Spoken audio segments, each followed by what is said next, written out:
নমস্কার বন্ধুরা, মুর্শিদাবাদ কিচেনে আপনাদের সকলকে স্বাগত।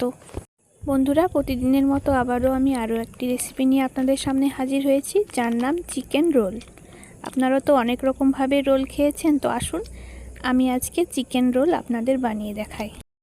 বন্ধুরা, আপনারা মুখরোচক ও সুস্বাদু খাবার পেতে মুর্শিদাবাদ কিচেনে চোখ রাখুন। আমি চিকেন রোল বানানোর জন্য মেজারিং কাপে 4 কাপ মতো ময়দা নিয়ে নিলাম। এবার ময়দাটাকে খুব ভালো করে মেখে নেব। তার জন্য প্রথমে সাদা তেল দিয়ে দিলাম। সাদা তেল দেওয়ার পর আমি হাফ চামচ লবণ দিয়ে দিলাম, আর লবণ দেওয়ার পর সামান্য চিনি দিয়ে দেব। চিনি দিয়ে খুব ভালো করে ময়দাটাকে মাখিয়ে নেব। এবার আমি সাদা তেল, চিনি এবং লবণ দেওয়ার পর শুকনো হাতে ময়দাগুলোকে প্রথমে মিক্স করে নিচ্ছি। এভাবে আপনারাও মিশিয়ে নেবেন, আর হাতে এভাবে মুঠো করে ময়দাটা দেখে নেবেন ময়দাটা ঠিকঠাক হয়েছে কিনা। এবার আমি গরম জল দিয়ে ময়দাটাকে খুব ভালো করে মাখিয়ে নেব। আপনারাও এখানে প্রথমে গরম জল দিয়ে ময়দাটাকে মাখিয়ে নেওয়ার চেষ্টা করবেন। তো ময়দাটা আমার খুব ভালো করে মাখিয়ে নেওয়া হয়ে গেছে। এবার আমি হাতে একটু সামান্য সাদা তেল দিয়ে ময়দাটাকে আরও ভালো করে মাখিয়ে নিচ্ছি। এবার আমি একটা সুতির কাপড় নিয়ে নিয়েছি, কাপড়টাকে ভিজিয়ে নিয়েছি। এবার কাপড়টা ময়দার উপর দিয়ে, বন্ধুরা আপনারাও এভাবে একটা ভিজে কাপড় দিয়ে ময়দাটাকে মাখিয়ে রাখার চেষ্টা করবেন। এবার এইদিকে আমি উনুনের ওপর কড়াই বসিয়ে দিয়েছি। কড়াইতে সরিষার তেল দিয়ে দিলাম। তেলটা গরম হয়ে গেছে, আপনারা দেখতেই পাচ্ছেন। এবার তেলের ওপর আগে থেকে কুচিয়ে রাখা গাজর দিয়ে দিলাম। গাজর দেওয়ার পর কুচনো পেঁয়াজ দিয়ে দিলাম। এবার খুব ভালো করে পেঁয়াজ এবং গাজরটাকে ভেজে নেব। খুব বেশি করে ভাজবো না, হালকা করে ভেজে নেব। এবার আমি পেঁয়াজ এবং গাজরের মধ্যে সামান্য লবণ ও হলুদ দিয়ে দিলাম।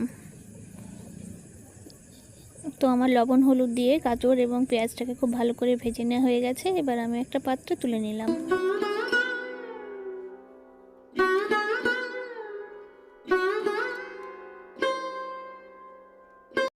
এই যে আমি পিস পিস করে চিকেনগুলোকে কেটে রেখেছি, আর চিকেনগুলোকে আমি সামান্য লবণ ও হলুদ মাখিয়ে রেখেছিলাম। এবার চিকেনের মধ্যে আরও একটু লবণ দিয়ে দিলাম। লবণ দেওয়ার পর হলুদ দিয়ে দিলাম হাফ চামচ, আর হলুদ দেওয়ার পর ধনে ও জিরের গুঁড়ো দিয়ে দিলাম। ধনে ও জিরের গুঁড়ো দেওয়ার পর আমি এখানে গরম মশলা গুঁড়ো দিয়ে দিলাম।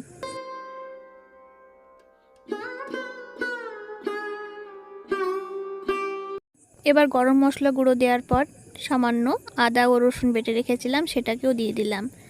আদা রসুন বাটা দেওয়ার পর আমি সামান্য সরিষার তেল দিয়ে মাংসটাকে মাখিয়ে রাখলাম। আমি এখানে মুরগির মাংস নিয়ে নিয়েছি, আপনারা চাইলে যে কোনো মাংস নিতে পারেন। এবার আমি উনুনের ওপর আবারও একটি কড়াই বসিয়ে দিয়েছি। কড়াইতে সরিষার তেল দিয়ে দিলাম, আর তেল দেওয়ার পর মাংসটাকে তেলের ওপর দিয়ে দিলাম।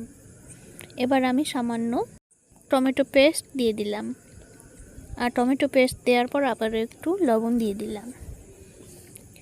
লবণ দেওয়ার পর আমি এখানে যে গাজর এবং পেঁয়াজটাকে ভেজে রেখেছিলাম সেটাকে চিকেনের ওপর দিয়ে দিলাম।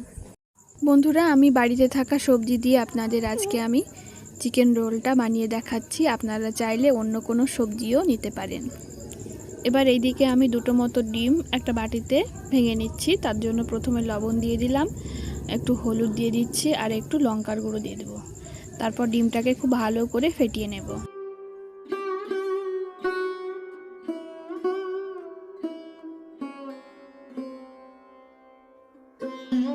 এবার আমি যে ময়দাটা মাখিয়ে রেখে দিয়েছিলাম সেটাকে আমি লেচি কেটে নিচ্ছি। আপনারা এভাবে প্রথমে লেচি কেটে নেবেন। এবার আমি ময়দা দিয়ে প্রথমে রুটিটাকে বেলে নেব। আপনারা এইভাবে রুটিটাকে খুব ভালো করে বেলে নেবেন।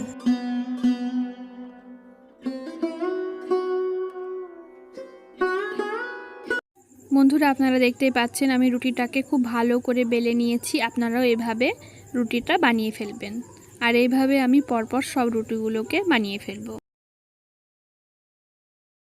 এবার এইদিকে আমি ননস্টিল একটা তাওয়া নিয়ে নিয়েছি, আর তাওয়াটাকে উনুনের ওপর বসিয়ে দিয়েছি। এবার রুটিটাকে প্রথমে সেঁকে নিচ্ছি। আপনারাও প্রথমে রুটিটাকে সেঁকে নেবেন, তারপর একটু চারিদিক দিয়ে তেল দিয়ে আরও একটু ভালো করে রুটিটাকে সেঁকে নেবেন।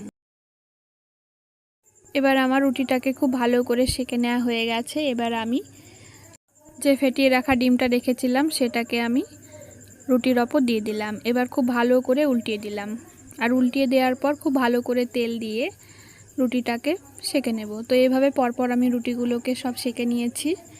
এবার আমি রোলটাকে খুব ভালো করে বানিয়ে ফেলবো। তার জন্য প্রথমে একটা থালা নিয়ে নিয়েছি, আর থালার ওপর প্রথমে একটা কাগজ নিয়ে নিলাম, কাগজের ওপর রুটিটা দিয়ে দিলাম। এবার যে চিকেনগুলোকে আমি কষিয়ে রেখেছিলাম সেটাকে দিয়ে দিলাম। চিকেন দেওয়ার পর এখানে চিকেনের ওপর আমি শসা কুচি ছড়িয়ে দিলাম। শসা কুচি দেওয়ার পর আমি একটু পাতিলেবুর রস দিয়ে দিলাম। এবার উপর দিয়ে একটু টমেটোর সস ছড়িয়ে দেব। আপনারা এইভাবে রোলটাকে খুব ভালো করে সাজিয়ে নেবেন। এবার আমার এখানে চাট মশলা নাই, তার জন্য আমি এখানে একটু গরম মশলার গুঁড়ো দিয়ে দিলাম। এবার কাগজ দিয়ে খুব ভালো করে রোলটাকে বানিয়ে ফেলবো। এক কথায় চিকেন রোলটাকে খুব ভালো করে কাগজ দিয়ে মুড়িয়ে নেব, যাতে খাওয়ার সময় খেতে সুবিধে হয়। আর আপনারা হয়তো দেখেছেন হোটেলে এভাবে কাগজ দিয়ে রোলটাকে মুড়িয়ে দেয়, তার জন্য আমি হোটেলের স্টাইলে একটু কাগজ দিয়ে মুড়িয়ে দিলাম। তো এইভাবে আমি রোলগুলোকে সব বানিয়ে ফেলবো। তো আরও একটা রোল আপনাদের সামনে সাজিয়ে দেখাচ্ছি। তো আপনারা দেখতে পাচ্ছেন একইভাবে আমি রোলটাকে আবারও সাজিয়ে নিলাম, আর একইভাবে কাগজ দিয়ে মুড়িয়ে নিলাম। তো বন্ধুরা, আপনারা দেখতেই পাচ্ছেন রোলটা দেখতে কতটা সুন্দর হয়েছে, আর খেতেও সুন্দর হবে। তো আপনারা যদি একবার বাড়িতে না বানিয়ে থাকেন তো একবার হলেও বাড়িতে বানিয়ে খাবেন, আর খেতে কেমন হয়েছে অবশ্যই আমাকে কমেন্টে জানাবেন। তো বন্ধুরা, আপনাদের ভিডিওটি কেমন লেগেছে অবশ্যই আপনারা একটা কমেন্টে জানাবেন, আর ভিডিওটিতে একটা লাইক দেবেন। আজকের মতো এখানে বিদায় নিচ্ছি, ধন্যবাদ।